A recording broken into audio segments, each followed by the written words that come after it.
Assalamualaikum warahmatullahi wabarakatuh. Halo semuanya, perkenalkan nama saya Awaludin Syadat Al-Mafru. Teman-teman bisa panggil saya Syadat. Saya berasal dari Universitas Muhammadiyah Profesor Dr. Hamka atau bisa disingkat menjadi UHAMKA. Saya dari program studi bimbingan dan konseling. Pada video kali ini saya akan melakukan kegiatan bimbingan kelompok bersama mahasiswa-mahasiswi yang sangat keren dan sangat luar biasa. Tujuan video ini dibuat untuk menyelesaikan ujian akhir semester saya di semester 4 pada mata kuliah bimbingan dan konseling kelompok yang diampuh oleh Ibu Haning Triwidyastuti. Pada kegiatan bimbingan kelompok kali ini, saya memilih anggota kelompok dari berbagai universitas. Yang pertama dari UIN Serang, UIN Jakarta, Universitas Muhammadiyah Jakarta, Universitas Negeri Jakarta, dan yang terakhir ada Institut Darul Quran. Nah, alasan saya memilih AK tersebut dalam kegiatan bimbingan kelompok ini untuk mempertimbangkan beberapa faktor penting untuk memastikan efektivitas dan kesuksesan kegiatan bimbingan kelompok kali ini. Selain itu juga keberagaman individu yang memiliki prestasi akademik yang berbeda. Itu juga berpengaruh dalam saling tukar pikiran dan perspektif yang luas. Di sini saya bukan membeda-bedakan antara orang yang berkuliah dan orang yang tidak berkuliah, tetapi jika dalam kegiatan bimbingan kelompok ini anggota kelompoknya bercampur dengan orang yang berkuliah dengan tidak berkuliah, akan terbanting orang yang tidak berkuliah karena menurut saya relasi ini terbagi dua. Yang pertama itu relasi antar pertemanan, yang kedua relasi pendidikan. Maksudnya orang yang berkuliah akan lebih mempunyai ide yang banyak tentang pendidikan. Maksudnya dia akan lebih leluasa untuk menyampaikan pendapat-pendapat mereka. Selain itu, mengapa saya mengambil AK yang berlatar belakang kuliah? Karena mereka mempunyai banyak ide dan perspektif yang luas jika diajak untuk berdiskusi. Seperti itu alasan saya mengapa mengambil anggota kelompok saya yang berlatar belakang kuliah.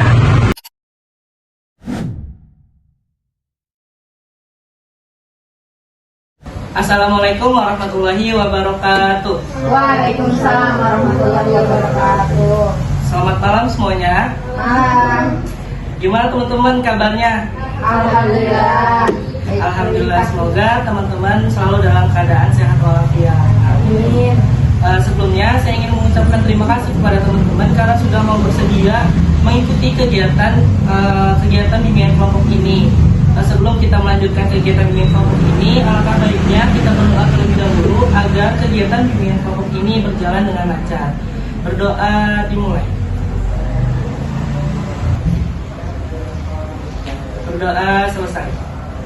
Sebelumnya saya mau nanya nih, teman-teman pernah ngikutin kegiatan bimbingan kelompok belum? Belum. Oke, karena teman-teman belum pernah mengikuti kegiatan bimbingan kelompok, saya ingin menjelaskan apa itu bimbingan kelompok. Bimbingan kelompok adalah salah satu jenis pelayanan yang ada di bimbingan konseling yang diberikan ke beberapa orang atau ke sejumlah orang dengan memanfaatkan dinamika kelompok, yang dimana di dalamnya akan membahas topik-topik bahasan umum yang sedang hangat diperbincangkan di lingkungan sekitar. Tujuannya agar teman-teman mendapatkan informasi, pemahaman, serta wawasan baru terkait topik bahasan yang akan kita bahas dalam kegiatan bimbingan kelompok kali ini. Dan juga teman-teman lebih percaya diri lagi untuk menyampaikan pendapatnya di depan banyak orang. Cara pelaksanaannya sama seperti yang saat ini kita lakukan, yaitu membuat satu lingkaran yang dimana teman-teman sebagai anggota kelompok dan saya sebagai pemimpin kelompok. Apakah bisa dipahami? Bisa. Oke, teman-teman dalam mengikuti kegiatan bimbingan kelompok ini, teman-teman tidak ada rasa terpaksa atau paksaan dari pihak manapun ya. Dan juga tadi saya di awal sudah saya singgung bahwa kegiatan bimbingan kelompok ini akan membahas topik bahasan, maka teman-teman diharapkan untuk lebih terbuka lagi dalam menyampaikan pendapat teman-teman. Jangan sampai ada keraguan dalam menyampaikannya.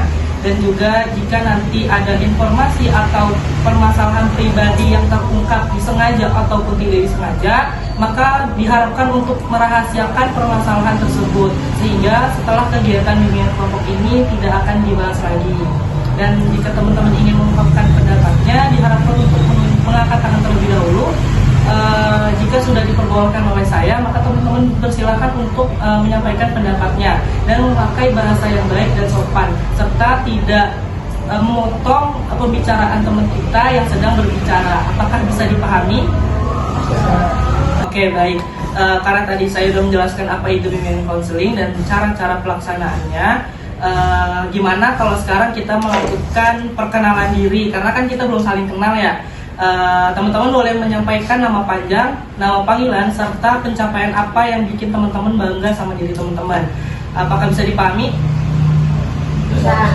Oke, kita mulai dari sebelah kiri saya, lalu dilanjut sampai berakhir ke sebelah kanan saya. Silakan. Perkenalkan, nama saya Ahmad Ardiansyah, biasa dipanggil Ardi. Alhamdulillah saya sudah bisa menulis artikel kita. Oke, baik. Terima kasih Ardi. Selanjutnya. Oke, nama saya Ibnu Rizal Bakri. Biasanya dipanggil Ibnu. Pencapaian terbesar saya adalah alhamdulillah sekarang saya hafal 10 juz sama kurang lebih bisa 3 bahasa. Ya. Oke, baik. Terima kasih Ibnu atas perkenalannya. Selanjutnya. Maka nama saya Dina Hamdullah, bisa dipanggil Dinda. Pencapaian saya seiring mengikuti kepanitiaan dan organisasi, prestasi akademik tidak tertunda. Oke, baik. Terima kasih Dinda. Selanjutnya. Nama saya Naila Putri Hayati, dipanggil Naila. Prestasi yang bisa dibanggakan sejak ikut himpunan mahasiswa lebih bisa bicara di depan banyak orang. Oke, baik. Terima kasih Naila. Selanjutnya. Nama saya Anissa Fitria, biasa dipanggil Atul. Untuk pencapaian yang buat saya pencapaian sampai saat ini itu bisa memiliki penghasilan sendiri, juga punya dua karangan buku sendiri, dan IPK juga tetap stabil di 4. Terima kasih Abdul. Selanjutnya. Perkenalkan, nama saya Dina Faizia, biasa dipanggil Faizia. Pencapaian saya bisa dibanggakan. Saya pernah menjuarai mobil tidak tepat syarat di tingkat kota juara 2. Lalu saya pernah menghafalkan 300 surat. Baik, terima kasih Pak Jria. Selanjutnya. Perkenalkan, nama saya Syafruddin, untuk pencapaian saat ini ikut kuliah sambil berdagang. Alhamdulillah nilai sudah. Oke, baik. Terima kasih Udin. Selanjutnya. Perkenalkan, nama saya Muhammad Azmi, biasa dipanggil Azmi. Alhamdulillah pencapaian saya terwujud juga menjadi ketua BEM. Terima kasih Hazmi. Terima kasih teman-teman atas perkenalannya. Perkenalkan, nama saya Awaludin Syahadat Al-Mafru, saya biasa dipanggil Syahadat. Pencapaian yang bikin saya bangga yaitu diberikan amanah untuk menjadi ketua pelaksana latihan kepemimpinan tingkat dasar. Salam kenal semuanya. Oke, baik teman-teman, biar lebih akrab lagi nih, saya mempunyai games yang namanya rangkaian nama. Jadi contohnya orang pertama menyebutkan namanya, orang kedua sebelum menyebutkan namanya harus menyebutkan nama orang pertama, baru menyebutkan nama dirinya. Orang ketiga, begitupun orang ketiga menyebutkan nama orang pertama, orang kedua baru menyebutkan nama dirinya. Apakah bisa dipahami? Bisa. Oke, baik. Karena tadi kita dimulai sebelah kiri, kita mulai dari sebelah kanan aja kali ya. Silakan.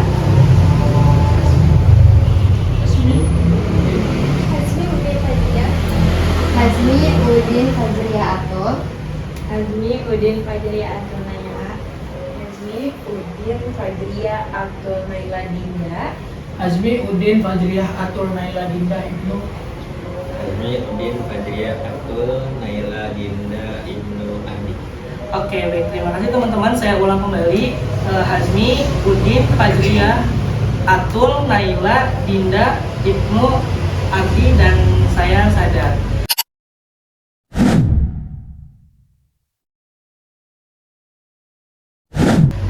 Saya tegaskan kembali teman-teman, dalam kegiatan bimbingan kelompok ini ada 4 poin yang harus kita sepakati bersama.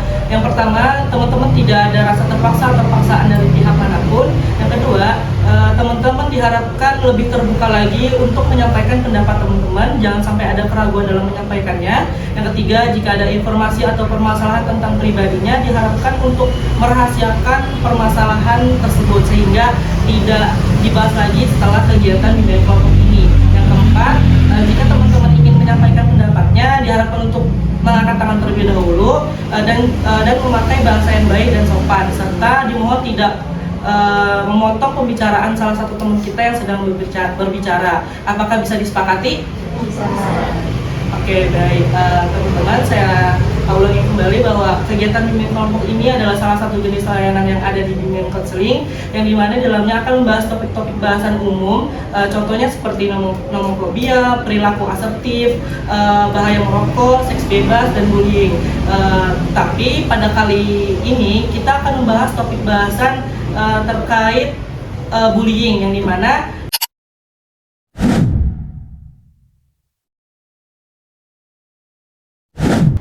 kenapa saya mengambil topik ini, karena saya mau menginfokan terlebih dahulu bahwa kasus bullying di Indonesia ini sudah mencapai 2.355 kasus di Indonesia. Itu sudah dikutip di artikel Komisi Perlindungan Anak Indonesia. Makanya karena saya mengambil topik ini, penting banget bagi orang yang peka terhadap perilaku perundungan atau bullying ini untuk mencegah perilaku tersebut, sehingga tidak ada lagi perilaku bullying yang terjadi. Karena yang dikutip pada artikel Komisi Perlindungan Anak Indonesia itu hanya kasus-kasus yang terungkap saja, banyak banget kasus-kasus yang tidak terungkap. Nah, karena kita akan membahas bullying, saya mau nanya dulu nih teman-teman pernah punya pengalaman nggak teman-teman jadi korban atau pelaku bullying, atau teman-teman pernah melihat terjadinya perilaku bullying? Siapa yang ingin menyampaikan pengalamannya? Ya, silakan Ibnu. Oke, baik. Sebenarnya ini bukan pengalaman saya melihat tentang bullying ya. Sebenarnya ini pengalaman saya sendiri. Saya dari awal mula pendidikan itu, yaitu pas SD itu saya sering dibully ya. Ketika saya sering dibully, itu mental dan psikis saya kena, karena di lingkungan keluarga saya tidak pernah mendapati kasus kekerasan ya terhadap saya sendiri. Nah, lalu ketika mulai pendidikan selanjutnya yaitu SMP dan SMA, saya yang melakukan pembulian, karena saya ingin mau melakukan pembulian tersebut tuh karena ingin merasa puas saja dalam diri saya. Nah, terus ketika saya sudah lulus dari SMP, SMA, itu saya sudah berpikir ya, maksudnya ya, saya sudah meminta maaf pada korban pembulian yang saya lakukan. Jadi itu pengalaman saya terhadap kasus pembulian. Oke, baik, terima kasih Ibnu atas pengalamannya. Semoga kedepannya Ibnu tidak melakukan perilaku perundungan atau bullying lagi ya. Selanjutnya ada yang ingin menyampaikan pengalamannya lagi?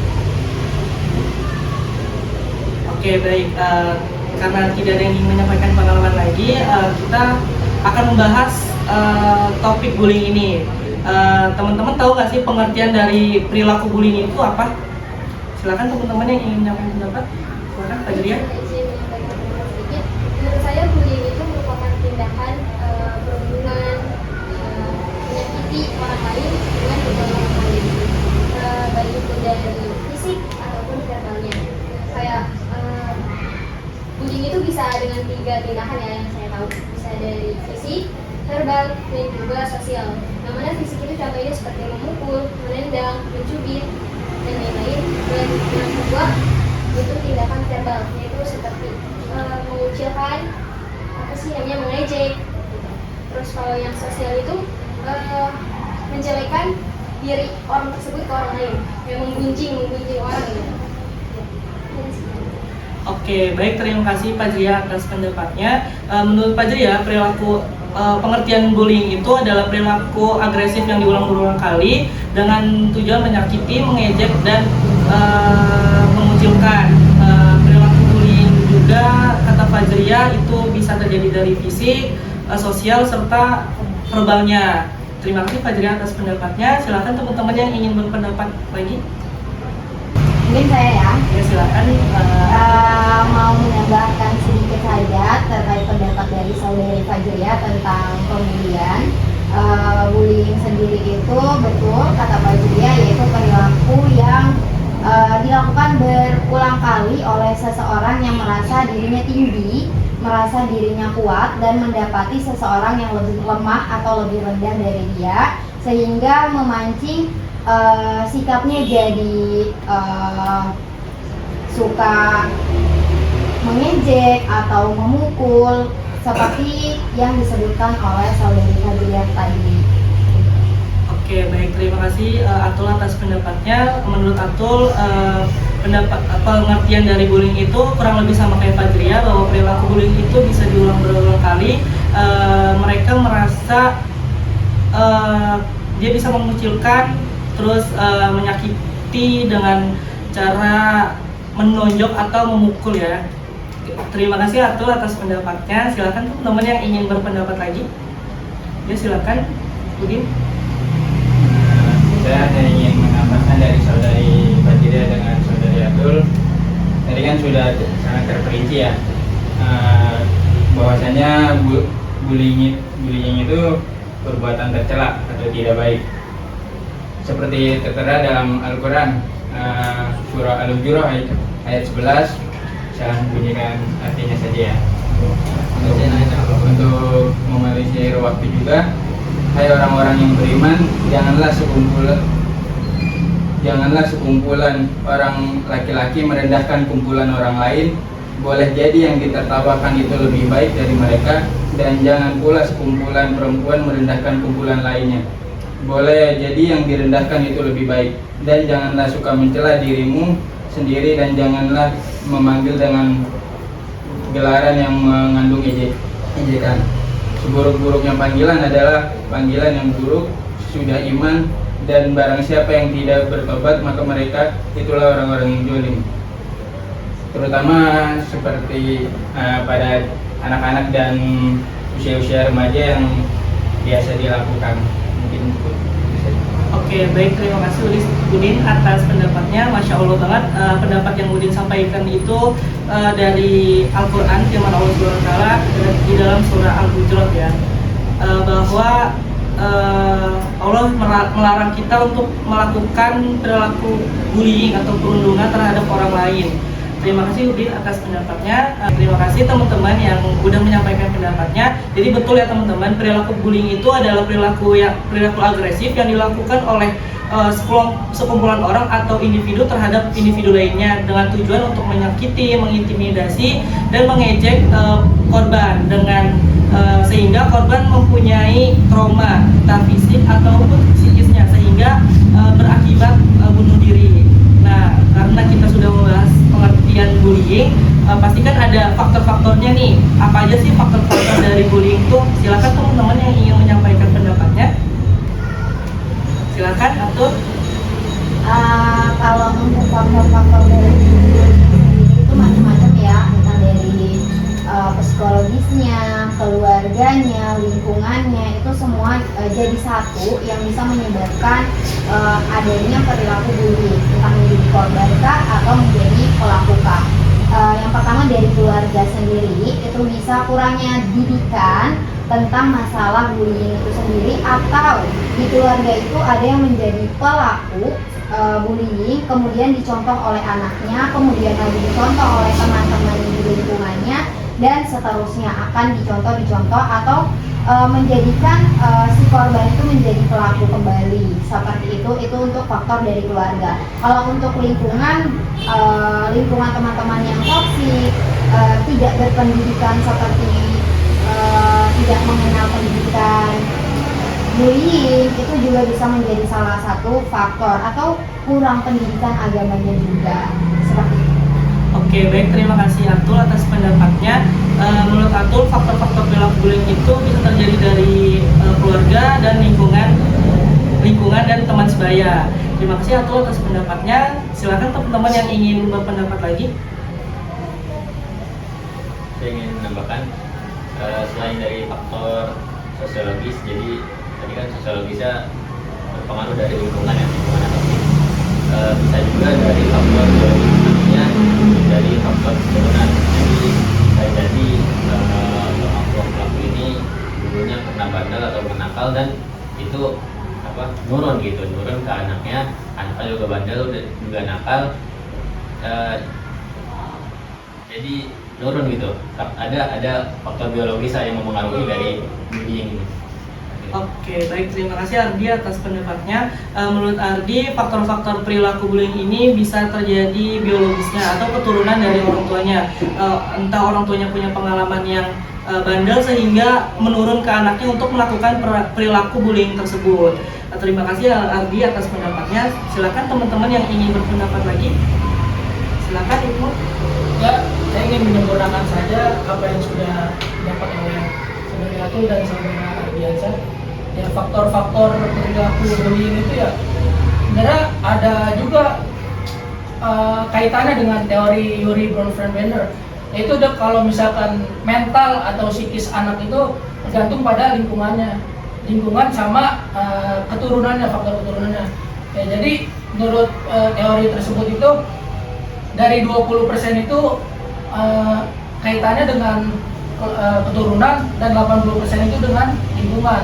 Jadi yang lebih berdampak menimbulkan perilaku atau sikap itu lebih pada lingkungannya. Jadi lebih besar lingkungan yang mempengaruhi perilaku sang anak tersebut. Kalau misalkan anak tersebut berperilaku membuli terhadap sesama temannya, ya itu biasanya terjadi ketika di lingkungannya. Mungkin di lingkungannya kurang benar ya, maksudnya bermain dengan teman-teman yang tidak benar itu. Walaupun dia dari keluarga yang benar, tapi dia mainnya dengan anak-anak yang tidak benar gitu ya, itu dapat mempengaruhi perilakunya anak tersebut. Jadi faktor-faktor tersebut itu bisa dibagi menjadi dua, itu tadi biologis dan lingkungan. Oke, baik, terima kasih Ibnu atas pendapatnya. Menurut Ibnu, faktor dari perilaku bullying ini yang tadi sudah dijelaskan sama Ibnu, yang dijelaskan oleh teori yang sudah dijelaskan sama Ibnu, bahwa perilaku bullying ini 20% dari biologis atau keturunan atau dari keluarga dan 80% dari lingkungan sekitar. Terima kasih Ibnu atas pendapatnya. Silakan teman-teman yang ingin berpendapat. Oke, baik, terima kasih teman-teman yang sudah berpendapat. Jadi betul ya teman-teman yang tadi teman-teman sudah jelaskan bahwa faktor bullying ini terjadi bisa dari keluarga, teman sebaya, lingkungan sekitar, yang mungkin mereka itu kalau misal dari keluarga yang tidak mendidik atau mengajarkan perilaku yang baik gitu untuk bersosialisasi ke teman-teman atau ke lingkungan sekitar secara baik gitu. Betul ya teman-teman. Karena tadi kita udah membahas pengertian bullying, faktor-faktornya, dan sekarang kita akan membahas apa sih bentuk-bentuk dari bullying itu apa aja. Silakan teman-teman yang ingin berpendapat. Silakan Azmi. Baik, bentuk-bentuk bullying itu ada sebenarnya banyak bentuk bullying. Sudah yang tadi disebutkan banyak juga termasuk itu bentuk-bentuknya juga sih. Yang saya ingin sampaikan yaitu cyberbullying gitu. Dari mana bullying ini melalui media sosial, baik itu bentuk berupa entah chat gitu, entah mengirim foto tanpa izin atau video. Terus kadang dalam hidup WA kan kita suka stiker aneh-aneh lah gitu, foto misalnya foto tidur di kata-kata kayak gitu segala macam. Terus juga ada namanya bullying seks gitu. Dan tentunya itu bullying seksual itu jatuhnya kepada perempuan, di mana kadang suka laki suka ngolek gitu. Gitu sih. Terima kasih Azmi atas pendapatnya. Menurut Azmi, faktor-faktor perilaku bullying ini bisa terjadi, bentuk-bentuk bullying ini yang tadi sudah dijelaskan sama Pak Jria. Selain itu juga Azmi mengatakan bahwa bentuk bullying ini bisa terjadi cyberbullying atau bullying melalui media sosial yang mengomentari sosial media dengan tidak baik, sehingga yang punya media sosial tuh merasa dirinya sakit hati atau sakit hati terhadap komentar yang sudah dilemparkan terhadap mereka. Dan juga yang Azmi katakan bahwa bentuk bullying ini bisa bentuk seks bullying, yaitu dimana pria yang menyentuh perempuan yang belum mahram sehingga si perempuan ini merasa dikucilkan atau dilecehkan. Oke, baik, terima kasih Hazmi atas pendapatnya. Silakan teman-teman yang ingin berpendapat. Silakan Atul. Tadi udah disebutkan untuk bentuk dari bullying yang berupa fisik itu seperti menonjok, mencubit, menendang, memukul, terus ada juga yang di sosial media mengomentari atau mengirim foto tanpa izin, catcalling, itu bentuk-bentuk dari bullying. Ada lagi yang tanpa kita sadari itu juga bentuk bullying itu seperti tatapan tidak enak, menatap secara sinis, terus mengancam atau menunjukkan perilaku yang tidak suka gitu, kayak saya tidak suka dengan Naila, saya memberikan tatapan yang sinis, atau saya kayak memberikan seperti saya tidak suka dengan dia gitu. Itu termasuk bullying. Bahkan yang misalkan niat kita pribadi itu cuma bercanda, kalau saudari yang kita berikan perilaku seperti itu tidak terima atau merasa terganggu, itu sudah termasuk ke dalam bullying seperti itu. Oke, baik, terima kasih Atul atas pendapatnya. Menurut Atul, bentuk-bentuk bullying itu bisa karena tatap mata yang tidak enak atau melihat orang secara sinis sehingga orang tersebut merasa gue gak suka sama lo. Tuh, terima kasih Atul atas pendapatnya.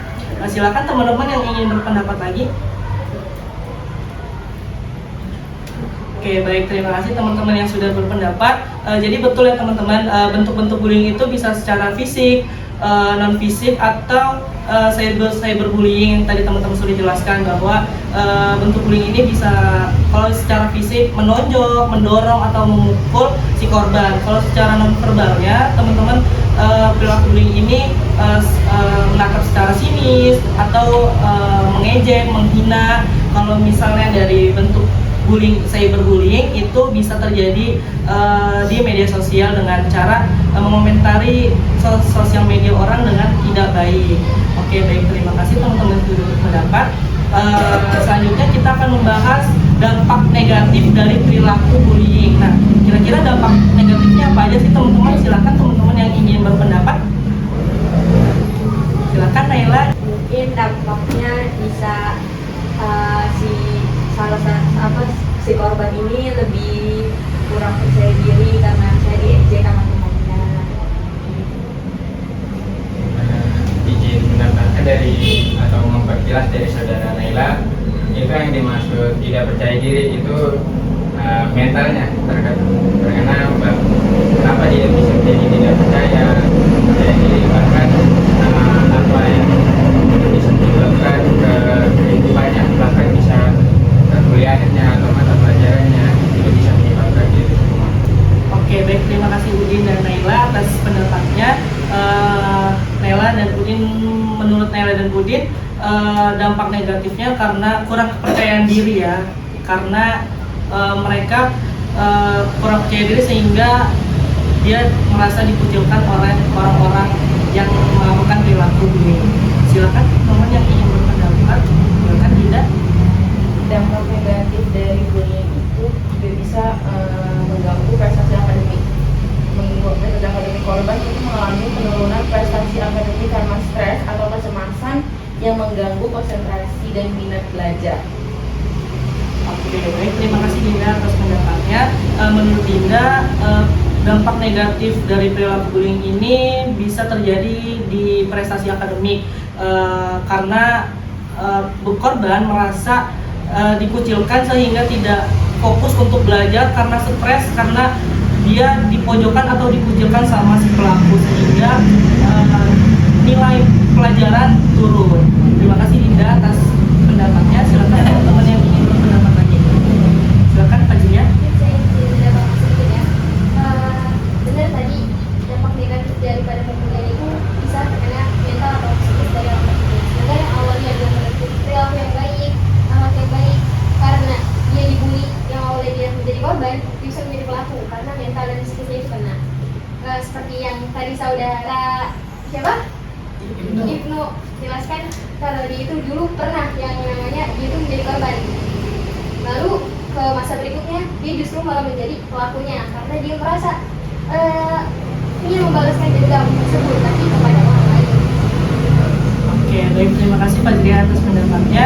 Menurut Pak Jria, dampak negatifnya adalah si korban bisa jadi pelaku ketika di lingkungan baru dan mereka merasa bahwa dia lebih hebat dan lebih kuat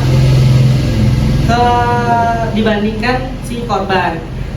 Dan karena dia menjadi pelaku, karena dia mendapatkan atau menimbulkan psikisnya atau fisiknya yang tadinya jadi korban menjadi pelaku. Terima kasih Pak Jria atas pendapatnya. Mungkin cukup dari pendapat teman-teman terkait dampak bullying. Nah, selanjutnya cara mengatasi perilaku bullying itu seperti apa sih? Silakan teman-teman yang ingin berpendapat. Silakan, Ibnu. Oke. Cara mengatasi perilaku bullyingnya. Yang pertama itu udah wajib. Utama itu yaitu dengan cara menanamkan nilai-nilai agama dalam diri seseorang, dalam diri setiap anak itu harus ditanamkan nilai-nilai agama sejak dini. Karena apa? Karena di setiap agama itu tidak ada yang membenarkan tentang pembulian, tidak ada yang membenarkan terhadap pembulian. Di agama Islam, Kristen semuanya nolak terhadap pembulian. Jadi harus diajarkan sejak dini nilai-nilai agama. Oke, baik, terima kasih Ibnu atas pendapatnya. Menurut Ibnu, cara mengatasi perilaku bullying itu dengan cara menanamkan nilai-nilai atau norma-norma agama, bahwasanya agama-agama apapun itu, khususnya agama Islam yang tadi sudah dijelaskan sama Saudara Udin bahwa Allah melarang kita untuk melakukan perundungan terhadap orang lain. Terima kasih Ibnu atas pendapatnya. Silakan teman-teman yang ingin berpendapat lagi. Silakan Atul. Saya ingin menambahkan aja untuk mengatasi sikap bullying ini. Yang pertama pastinya kita harus menanamkan pendidikan tentang bullying, dampaknya, cara mengatasinya. Kita harus menanamkan juga melakukan sosialisasi kepada peserta-peserta didik atau siapapun yang dia itu udah belum mengetahui tentang bullying itu sendiri. Terus pastinya kita memberikan dukungan kepada korban bullying yang lalu agar mereka tidak timbul rasa ingin menjadi pelaku. Terus ketika kita misalnya kita udah paham nih tentang bullying itu, dan kita harus menjadi contoh yang baik bahwa bullying itu tidak dibenarkan dan tidak menormalisasikan bullying. Karena banyak ya sekolah-sekolah atau orang-orang yang menormalisasikan bullying. Misalnya cuma ngejek kok, cuma cubit dikit kok, itu dinormalisasikan, bahkan membela si pelaku. Itu yang menjadi bullying ini berkepanjangan sampai saat ini karena menormalisasikan bullying itu. Jadi untuk mengatasi kita tidak menormalisasikan bullying itu, dan kita juga harus membantu si pelaku ini untuk berhenti dari sikap buruknya, untuk berhenti. Karena walaupun kita udah mencegah sikap-sikap perundungan atau pembulian yang akan datang, tapi kalau pelaku yang sudah ada kita tidak hentikan, itu bahkan pemberhentian kita atau pencegahan kita itu sia-sia, karena pelakunya atau kepalanya itu masih ada. Dia akan memunculkan kaki tangannya yang baru lagi, seperti itu. Oke, baik, terima kasih Atul atas pendapatnya. Menurut Atul, cara mengatasi bullying itu dengan cara menanamkan nilai-nilai atau mengarahkan kepada orang-orang yang awam terkait bullying untuk mengajarkan pengertian dari bullying, faktor-faktor, dampak, sehingga orang-orang yang awam yang tadinya tidak mengenal atau mengetahui apa itu bullying, jadi mengetahui sehingga perilaku bullying di Indonesia ini atau di lingkungan sekitar ini bisa tercegah gitu, dan tidak menormalisasikan bullying tersebut. Terima kasih Atul atas pendapatnya. Silakan teman-teman yang ingin berpendapat lagi. Kalau Silakan Nazmi. kalau bentuk sikapnya gitu, tadi kan mencegah dari bullying. Ini kita bentuk sikapnya dengan cara melawan demi mencegah bullying. Seperti Melawan gimana tuh? Jadi melawan bullying tersebut. Gimana? Contohnya kayak menurut saya tadi yang dikatakan saudara Nela ataupun itu dia tentang masalah dia tidak percaya diri, itu menurut saya dia harus menjadi percaya diri. Dengan dia percaya diri itu dia nggak bakalan, dia bahwasannya tuh dengan percaya diri dia seakan-akan mengatakan gue cuma mengganggu sama lu, jangan mengganggu gue gitu loh. Izin menambahkan atau menanggapi saudara Hazmi, mungkin maksudnya tadi kan disebutkan pas ngomongin dampak ya, si saudari Naila ini bilang bahwa korbannya itu akan terganggu kepercayaan dirinya, bahkan dia jadi nggak percaya diri. Sedangkan yang dibicarakan oleh saudara Hazmi ini, dia mengatakan bahwa kita harus melawan supaya kita si pelaku ini tahu kok gue ini gak pantas dibully, gue bisa, gue percaya diri. Tapi pernyataannya itu gak semua mental orang kuat, gak semua emosi orang itu bisa yang stabil. Kadang mental orang yang gak kuat, emosi orang yang gak stabil itu bikin dia down. Dibully sedikit, enggak yang besar, kayak cuman gembel banget sih lu, cuman digituin aja, kadang kepercayaan diri orang itu langsung down, langsung yang tadinya semangat, yang tadinya berprestasi, bisa langsung down. Nah, yang kita cari solusinya itu bagaimana cara meningkatkan orang-orang itu kepercayaan dirinya. Jadi bukan gimana yang dibully harus tetap percaya diri. Yang namanya korban pembulian itu pasti dia mengalami titik terendahnya bahwa dia tidak percaya diri.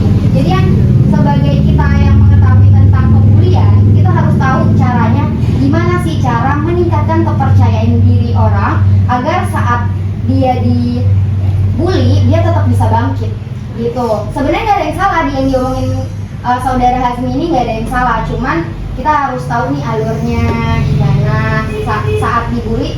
Karena saya juga pernah ya dibully. Kalau udah dibully, sekuat apapun saya, kalau udah ada pembulian itu pasti akan down dan kita nggak ada kekuatan lagi buat melawan, nggak ada kekuatan lagi buat tetap percaya diri. Nah, untuk orang-orang yang mengetahui tentang pembulian itu gimana sih cara menumbuhkan kepercayaan diri saya supaya tetap bisa melawan pembuli itu dan bisa, yaitu maksudnya kayak supaya bisa tercapai nih omongannya saudara Hazmi, yaitu melawan gitu. Ya, izin. Tadi saya belum selesai ngomong sih. Itu dalam situ ada beberapa poin lagi menurut saya. Dan gimana? Tadi kan saya udah bilang bos itu harus menunjukkan percaya diri karena dalam cara itu dia meminta agar tidak diganggu. Nah, dan situ ada lagi poinnya lagi. Kita tuh seakan-akan disuruh, bukan seakan-akan sih, emang kita disuruh juga untuk bersikap tenang dalam menghadapi bullying tersebut. Untuk apa tenang? Ya ketika bersikap tenang itu ketika harusnya supaya tahan tekanan jiwanya gitulah, pokoknya. Betul. Sebagaimana ada buku tentang buku bersikap tenang dalam kondisi apapun. Saya lupa buku karangan siapa gitu. Dan menurut saya lagi itu ada poinnya lagi selanjutnya. Jadi kan tadi yang saya bilang bentuk perlawanan kan dalam mencegah bullying tersebut. Dan yang poin selanjutnya itu adalah ketika kita melihat teman atau siapapun yang dibully, ya kita membantu gitu. Terus poin selanjutnya lagi lakukan perlawanan misalnya gitu. Kalau misalnya kita nggak berani sendiri, ya kita teman-teman kita bantuan untuk melawan supaya itu nggak mengganggu kita lagi. Dan selanjutnya lagi poin selanjutnya yaitu ketika kita dibully sama seseorang, pastinya tentu di dalam instansi maupun itu sekolah, SMA segala macam sampai ke kampus pasti mempunyai lembaga bantuan hukumnya gitu. Ketika kita dibully, tentu kita catat kejadiannya di mana, tanggalnya kapan, waktunya kapan, siapa yang bully kita kasih kepada lembaga hukum tersebut. Lapor. Iya, lapor. Itu menurut saya itu sebuah bentuk perlawanan untuk mencegah bullying terhadap seseorang. Terima kasih. Oke, baik, terima kasih Hazmi atas pendapatnya dan terima kasih juga Atul atas pendapat yang ditambahkan tadi. Menurut Hazmi itu cara mengatasi perilaku bullying itu dengan cara melawan pelaku sehingga si korban berlawan, dia nggak mau diganggu gitu, atau segera melaporkan ke lembaga hukum di sekolah ataupun di universitas. Terima kasih Azmi atas penjelasannya.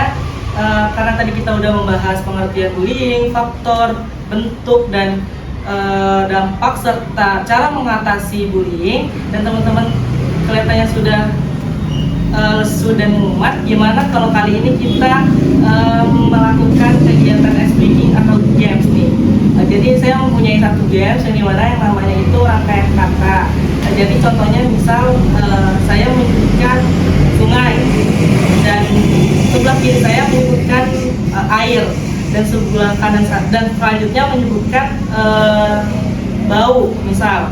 Dan nanti tetapi orang kedua sebelum menyebutkan apa yang disebutkan harus menyebutkan apa yang disebutkan sama orang pertama. Apakah bisa dipahami? Bisa. Oke, baik. Jika ada yang salah nih buat ngungkapin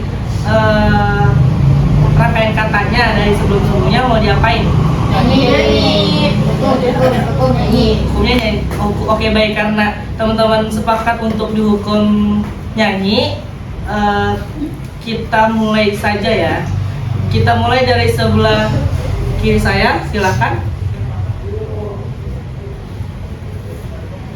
Kuping. Kuping miring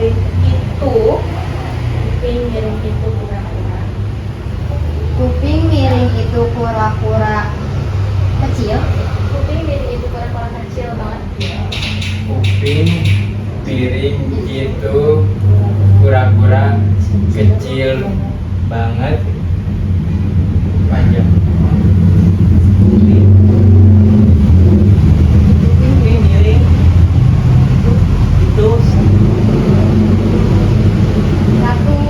dua. Salah. Nah, karena Hazmi salah menyebutkan kata sebelumnya dan kata itu disebutkan sama Naila, karena sepakatannya hukumannya nyanyi, sekarang Hazmi nyanyi. Sekarang Hazmi mau nyanyi apa? Bertani. Oke, teman-teman, teman-teman boleh mengikuti Hazmi nyanyi. Silakan Hazmi. Dan teman-teman tepuk tangan. Petani mahasiswa rakyat miskin kota, satukan guna demokrasi, tergantung kita dalam satu suara demi tugas suci yang mulia. Hari esok adalah milik kita, terciptanya masyarakat sejahtera, terbentuknya tatanan masyarakat Indonesia satu tahun. Mari kawan, mari kita di tangan kita tegakkan bangsa. Marilah kawan, mari kita nyanyikan semua lagu tentang pembebasan di kawat bangsa kita ini. Khusus pria di jalan ini, tentu tak kami turun aksi, bagi satu langkah pasti.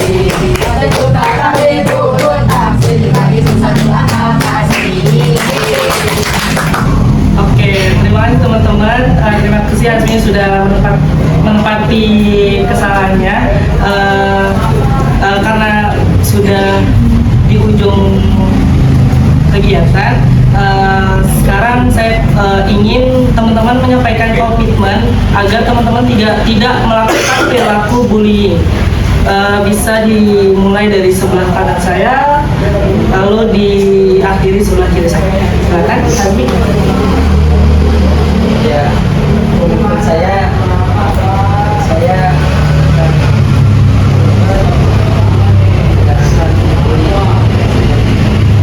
oke, baik, terima kasih Azmi atas komitmennya. Selanjutnya, Komitmen saya sendiri untuk tidak menjadi pelaku atau menghilangkan terjadi.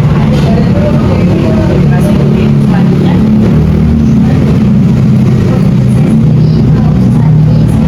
Kalau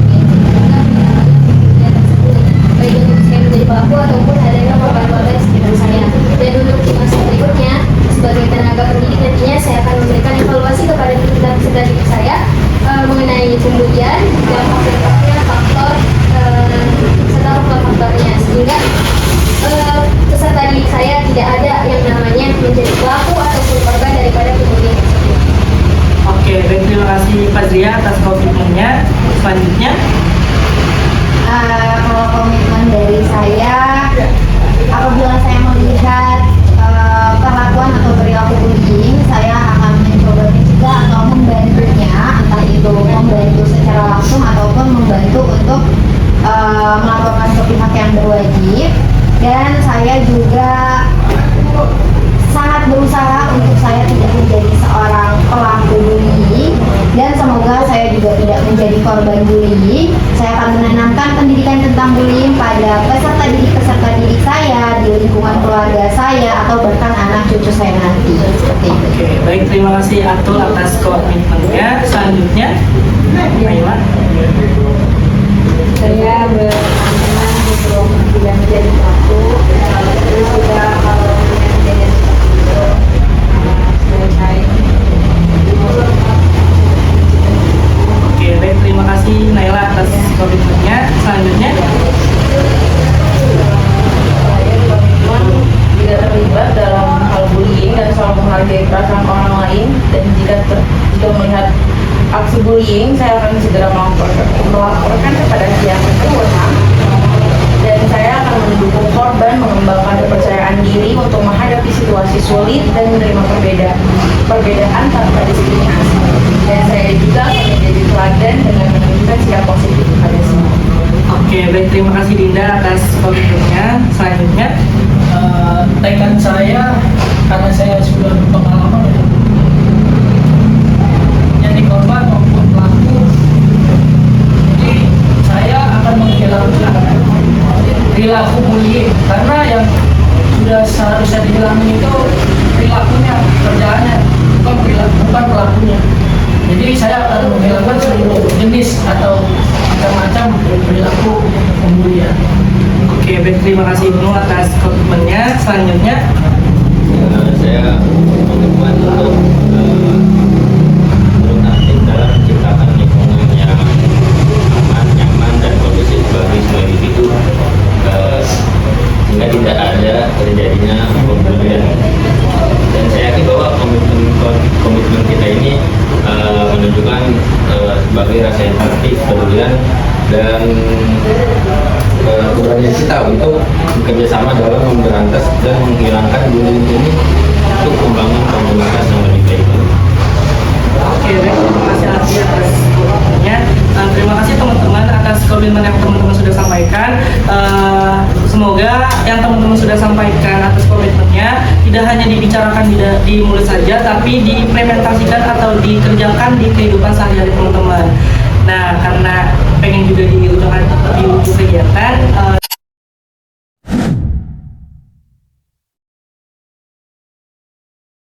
saya ingin dua orang untuk menyampaikan kesan-pesannya setelah mengikuti kegiatan bimbingan kelompok ini.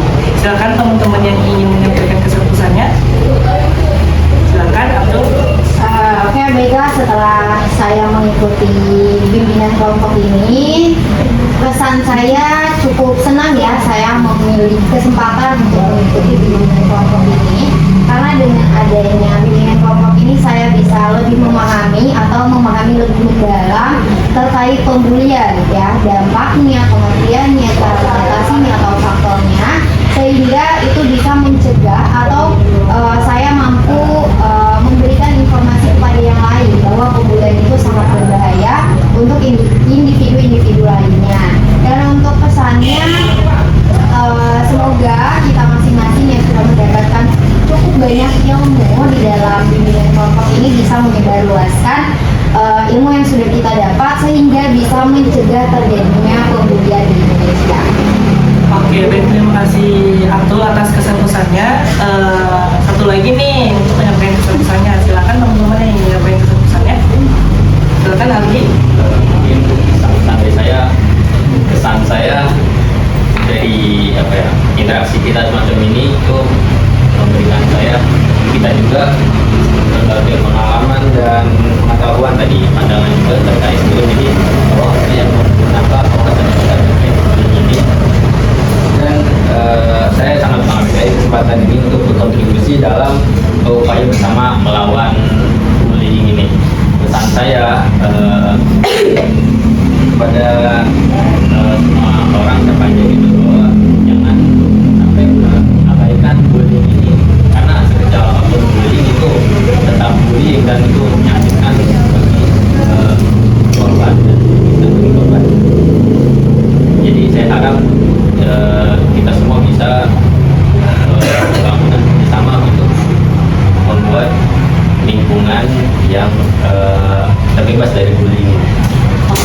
terima kasih Adi, terima kasih teman-teman yang sudah menyampaikan kesan pesannya, dan kita akan melakukan kegiatan minggu lagi kali ya. Kira-kira teman-teman bisanya kapan untuk membahas dan melakukan kegiatan minggu ini, membahas topik-topik secara umum yang lainnya. Kira-kira teman-teman bisanya kapan? Minggu depan. Oke, karena teman-teman sepakat untuk melakukan kegiatan selanjutnya di minggu depan, sampai jumpa di minggu depan. Dan tadi di awal kita melakukan kegiatan ini diawali dengan membaca doa dan diakhiri juga untuk membaca doa. Ya, berdoa menurut kepercayaan masing-masing.